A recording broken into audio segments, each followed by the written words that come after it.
guys. Gagawa kami ng malambot. Nakakailan namin ng mga sarot. Pero nangyari pa rin to. Dalawa lang Yan, mga baka may mga mga sambat atake to. rito para patayin ang lahat ng mga alaga natin. O kung hindi man, Vlog kami. sino mismis yung may gawa nito? Mas! Sino ba yan? Wala. Wala, mabuto. Sa mga sanggay. Sasabihin sa iyo yung tungkol dyan. Isa ngayon, wala na tayong magagawa kung hindi ang Ito pala yung mga klase ng tinapay namin. Ay, ito. Pero kailangan nating magpakatatag. Parang Hahanap ako Galap ng yan. paraan. Sige, Boss Carlito. Ako na ang bahala sa mga patay na manok natin. Sayang sila. may ito yung taga Malaking na rin ang utol namin. naipunan natin sa kanila. Sa mga Ngiti ka, ngiti. Oo, alam ko. Pero wala namang magagawa ang paglulusa natin sa pagkamula nila.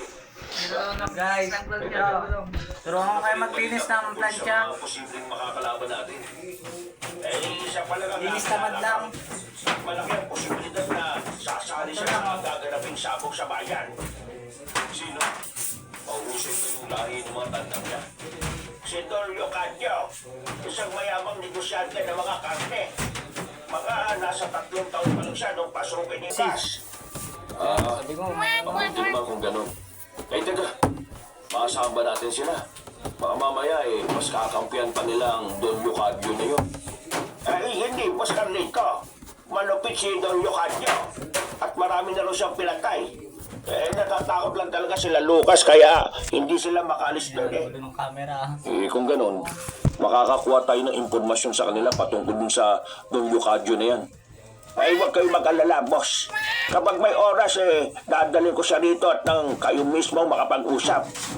Sige, mabuti ang naisip mo, Ma'am Pepe. Sige, ibigin na muna yung mga patay na manok na yan. Baka langawin pa yan dito Walang basher. Ay, sige, Boss Carlito, masusunod po. Nung makalis na si Ma'am Pepe, hinanap ni Carlito ang may wagang manok na nakausap niya. Nakita niya itong abala sa panunuka ng uod, kaya nagmadali siyang lumapit dito. Napalingon naman sa kanya ang may wagang manok at agad na ipinagaspas ang kanyang mga pakpak. Lumipad din ito ng ilang beses. Tanda na nasisiyahan itong makita si Carlito. Hindi ka, Carlito! Ang aga mo yatang gumising! Pagtapat ka nga sa akin, manok. Guys, Ikaw ba pumatay sa mga tandang namin? Pinatay na namin yung mga aswang na nagbabantang pumasok sa manuka namin, Wala akong kinalaman dyan, Pero alam ko kung ano ang umatake sa mga manok mo, kaibigang Carlito. Ano naman ang umatake sa kanila? Sabihin mo nga sa akin at pagpapayarin ko sila. Mga aswang! Pero huwag ka mag-alala. Hinabol ko sila at pinatay para wala ka ng problema. Ano? Kung ginawa mo yun? Paano? Yang mo kung iahambing ka sa mga aswang, Kung ano man ang ginawa ko, ay sa akin na lang yun. Basta, kaya nga ng sabi ko, nandito ko para tumulong sa inyo. Kung alam ko lang na susugurin ng mga aswang ang manukan mo, hindi nagawa ko na sana agad ng paraan. Basta, sigurado kang wala kang kinalaman, Sino sa palagay mong nagutos sa mga aswang na yon? Kaibigan Carlito, wala akong kinalaman. Ako pa nga pumatay sa mga aswang Hindi ko alam kung sino, pero may kutob ako na baka isa din sa mga kalaban mo.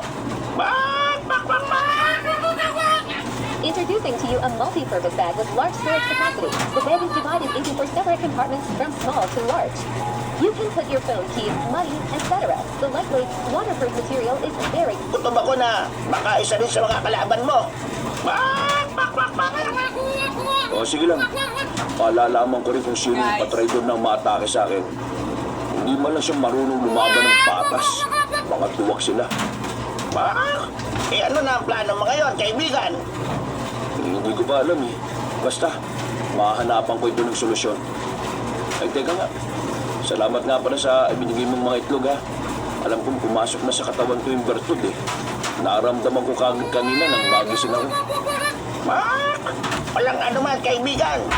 Gusto ko lang talagang makatulong. Alam ko na dahil sa bertud na nagmula sa itlog na yan, mas magiging mahusay kayong manunugis. What? Teka. Paano mo nalaman ng mga manunugis kami? Ano ka ba? Isa akong engkantadong manok, no? At madalas ko kayong sinusubaybayan. Ngayon lang ako nagpakita. Kasi alam ko na kailangan nyo kagaya ko. Sabihin mo lang kung anong ipapagawa mo sa akin, gagawin ko. Ano kaya kung ikaw na lang ang ipangsabong namin sa susunod na buwan? Makakaya mo bang lumaban? Sabong? Oo naman, oh. Sa amin, ako madalas ang manalo. Kaya makakaya kong labanan ng mga manok dito nang walang kahirap-hirap. Mabuti kung ganun. O sige, ganito sa mga susunod na araw, ipapakondisyon kita. Pero huwag kang magsasalita Sige, kaibigan Carlito. Kung yan ang gusto mo, yan ang masusunod. Nasa kalagitnaan sila ng kanilang pag-uusap na makarinig ng mga yabang si Carlito. Napalingon siya at napalunok ng laway nang makita si Greta na papalapit sa kanila. Naging salita ng pagtitig niya sa lalaki at sa manok na kaharap nito. Yan ba sinasabi mo sa akin kagabi, Carlito? Siya ba si Luis Luis? Oo, Greta. Siya yung sinasabi kong may iwagang manok. Magmula ngayon, siya na ang magiging alaga natin. Magandang araw, kaibigang Greta. Ako nga pala si Luis Luis, ang tandang na mabait, pero sa labanan ay mabagis. Ito, panoorin mo ang sayo ko.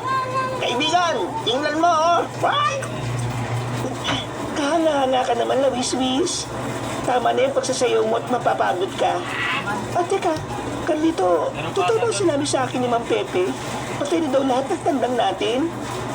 Oo, Greta. Kaya wala sana tayong panlaban sa susunod na buwan. Pero dahil nagpresenta si Luis Luis, siya na ang panlaban natin. Tama si kaibigang Carlito. Ako na ang ilalaban nyo. Pero basta, may parte ako kapag nanalo tayo, ha? Ano naman ang gusto mong maging pasahod namin sa'yo? Guys, magpapalaman tayo ng silang.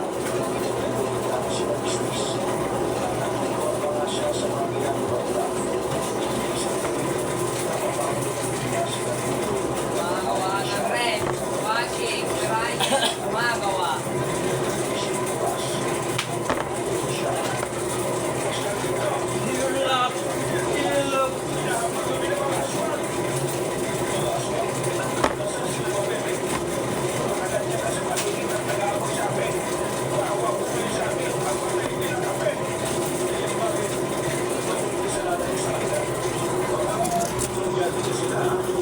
Gumagawa ng red, washing, dryer, gumagawa.